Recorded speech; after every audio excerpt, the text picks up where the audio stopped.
So if you want to look at data over a longer period of time and understand long-term trends in your organization's manufacturing, we have the Trends tab for this exact purpose. So when you come to the Trends tab, there's two key things you need to do. You need to select the metric that you want to look at and the time frame that you want to look at it in. And through this, you can start to see longer-term trend lines and averages in this period. So let's start by selecting the statistic that we want to analyze. We can do that up here on this drop-down menu. You click that, and then you select what it is that you want to see. So you can see there's all of these different options, so you can look across a wide array of data, but let's say for this case, we want to look at OEE1. So now we're going to be looking at our OEE over a certain time period. Now let's pick the time period that we want to look at. So you come down here and you select, let's say we want to look at the summer as a whole. So we go from June 1st, to August 31st, for example.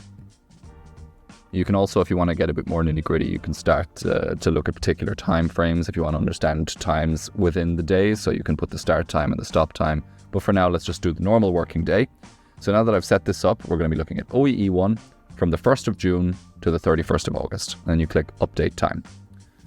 Now it'll take a second for that data to load for such a long time period. But once it does, we'll have this clear chart, as you can see, that shows your OEE. Now there's two checkboxes down here that can be quite important that you can, if you unclick them, you remove zero values. So there's going to be days when your OEE is zero because you just weren't planning to produce.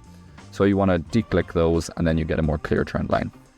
Now here, this black line and green line are quite similar because it's such a long time period, but you can see the trend and the average. So you can see it's actually trending slightly upwards, both trend and average.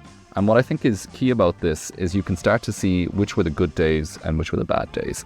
So here you can start to pick out just by what's high up here, that Saturday, July 22nd was one of the best days for production. Whereas, for example, Tuesday, July 4th was quite a poor day for production on OEE. So immediately then you can start to identify what's a good day, because the key thing we're trying to do here is turn the bad production days into good production days. So you can then go into the system and go back into more detail on Saturday, July 22nd. What shifts were running, what products were running, what machines were performing well, and start to understand why the OEE was so high that day. And then start to maybe replicate that on some of the days when the OEE was quite poor. And the trends page is a super easy way to identify these days, so you can start to turn the good days from bad days.